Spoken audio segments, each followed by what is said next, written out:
મિત્રો હું આજે તમારી સાથે શેર કરવા જઈ રહ્યો છું એક એવો ચાર્ટ કે જે આપણને 15 વર્ષ બાદ ઓલ ટાઈમ હાઈનું બ્રેકઆઉટ જોવા મળી રહ્યું છે. એના સિવાયની જો વાત કરવામાં આવે તો આજે હતો મંથ એન્ડ, એટલે કે મંથલી ટાઈમ ફ્રેમ ઉપર આપણને એક કેન્ડલનું ક્લોઝિંગ જોવા મળેલું છે. હવે શું થયું હતું કે માર્કેટમાં હાયર લેવલ ઉપરથી એક સેલિંગ પ્રેશર જોવા મળ્યું, પરંતુ જે માર્કેટમાં સેલિંગ પ્રેશર હતો અને સ્ટોક જે આઉટ પરફોર્મ કરી રહ્યા હતા, તો એવા 3 સ્ટોક હું અત્યારે તમારી સાથે ડિસ્કસ કરી.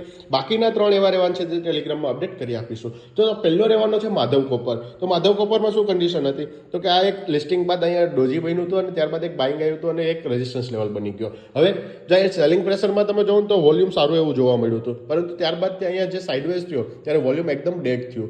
ત્યારબાદ જોવામાં આવે તો કે આ રેઝિસ્ટન્સ લેવલ હતો એની ઉપર તો નીકળ્યું, પરંતુ ક્લોઝિંગ જોવા મળ્યું નથી અને ત્યારબાદ 8-9 મહિનાથી આ એક રેન્જમાં ટ્રેડ થઈ રહ્યો હતો.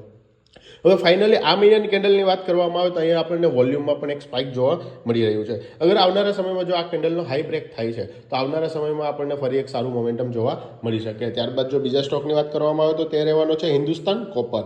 તો હિન્દુસ્તાન કોપરમાં જો આ એક રેઝિસ્ટન્સ લેવલ છે તો એનું બ્રેકઆઉટ જોવા મળ્યું હતું અને બ્રેકઆઉટ બાદ આ સસ્ટેન નહોતો થયો. ફરીથી એ જ લેવલનું અહીંયા એક આપણે ઉપરની સાઈડ ટ્રેન્ડ લાઇન પર માર્ક કરેલી છે, એનું પણ બ્રેકઆઉટ જોવા મળ્યું છે અને બ્રેકઆઉટની સાથે સાથે વોલ્યુમમાં પણ એક સારી એવી સ્પાઇક જોવા મળી રહી છે. અગર આ કેન્ડલનો પણ હાઈ બ્રેક થાય છે તો અહીંયા પણ એક સારું મોમેન્ટમ જોવા મળી શકે છે. અને લાસ્ટમાં મેં તમને જે વાત કરી હતી કે 15 વર્ષ બાદ બ્રેકઆઉટ જોવા મળી રહ્યું છે, તે સ્ટોકનું નામ છે કેનેરા બેંક. તો અહીંયા 2010માં ઓલ ટાઈમ હાઈ લગાવેલો હતો, જે હતો 123.71નો.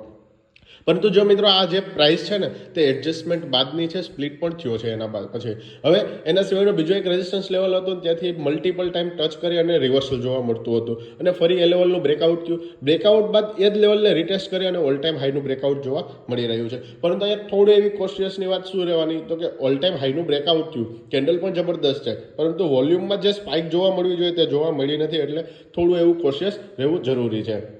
તો આ થઈ ગયા મિત્રો 3 સ્ટોક કે જે તમે રડારમાં રાખી શકો છો. આના સિવાયના બી જે રહેવાના છે તે ટેલિગ્રામમાં અપડેટ કરી આપીશું. Thank you.